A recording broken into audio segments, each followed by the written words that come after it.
Well, after weeks of unrest over police brutality and racism, President Donald Trump addressed calls for change in the United States for the first time.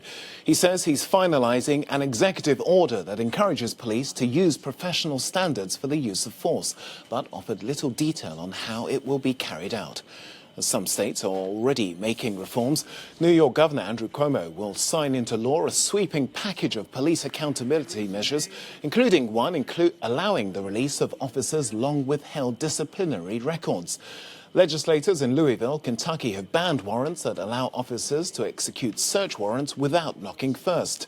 It's in reaction to the killing of Breonna Taylor, who was shot dead by police in her own home in March. Well, let's head to Washington now, where we can talk to our reporter, Bofta Yimam.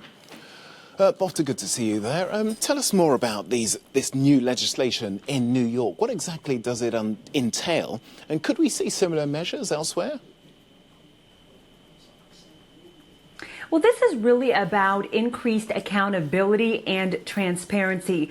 This is a sweeping bill that will likely cause a ripple effect across the nation in other cities, particularly cities that have seen cases related to police brutality. Now, for what's inside of this law, one, we know that it will criminalize chokehold. It will ban chokehold in New York, making it a Class C felony with up to 15 years in prison. This is named after Eric Garner, who, as we know, died as a result of police brutality as a result of a chokehold back in 2014. This new law will also require state police to wear body cameras and also open up police disciplinary records released without written consent, which is huge for many journalists specifically who have tried to access police disciplinary records as a result of investigations into these types of cases. It will also make false race-based 911 reports a crime. So New York has taken this action, and look, the nation is watching.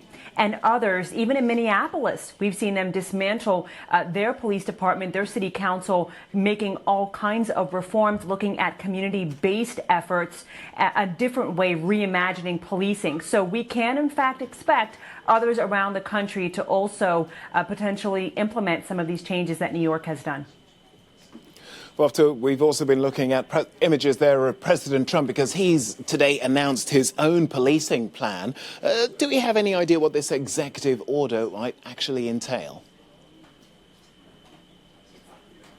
Well, he's been quite vague, but what we do know is he says that we are not defunding police, which is really going up against what we've been hearing from many activists who are actually asking for that, defunding or divesting police and looking at more community-based programs. One thing that President Trump has said is that he will look at increasing the investment into police and actually looking at how they will meet professional standards for use of force. So he's talking about putting more money in, while we have heard from many activists who are saying, look, we've been pouring money into police for so many years and it's not working. We are still seeing some of these issues that we've been watching across the country for the past several years related to police use of force and chokeholds. And we're not seeing the police training and the police actually going into communities with fair eyes, so to speak.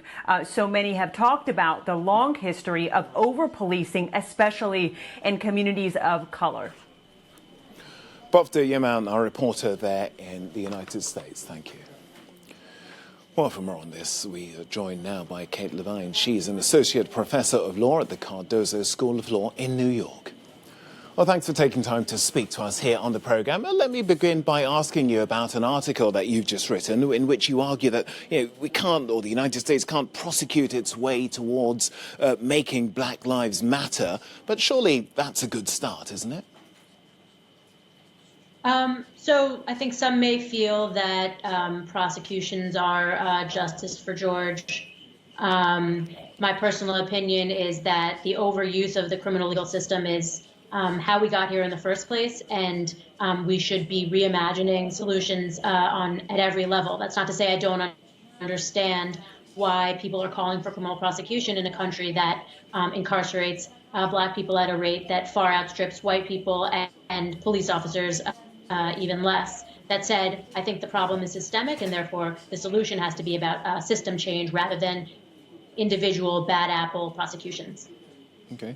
Well, you said there that, of course, there's a poor history of convictions of murder charges, or when it comes to police officers, when they're facing similar sort of prosecutions as we're seeing Derek Chauvin and his former colleagues are now facing. But how does that reflect racism within the justice system? Well, we see that policing is racist to the extent that African Americans are arrested and harmed at a much higher rate than particularly their white counterparts. And we see that replicate throughout the system. So African Americans are charged more often for crimes they committed, similar rates as whites. They're convicted more often. They go to prison for longer. And so their communities are more affected. And I'll say we see that happening again in the trials of police officers. Of the few police officers that have been charged and convicted, more than I would like to see have been police officers of color.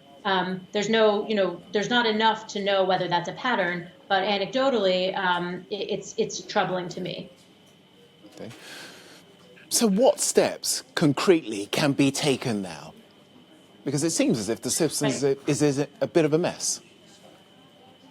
Right. I would say a bit of a mess is an understatement.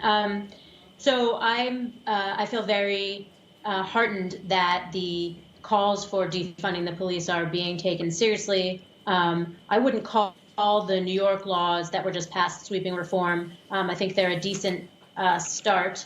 But for instance, in New York, the budget spends $1 billion on policing, money that could be going to mental health services, to education, to welfare, to all sorts of services to lift up over-policed communities of color rather than incarcerating them. There are also grassroots organizations and activists that are imagining alternatives to the police. So if someone's having a mental health crisis, grassroots organizations are figuring out ways to give out numbers to mental health experts who can come and assist rather than calling in the police, which often will turn violent or lead to contact with the criminal legal system for someone who really needs a mental health intervention instead. Kate Levine, Associate Professor of Law at the Cardozo School of Law in New York, thanks for taking time to speak to us.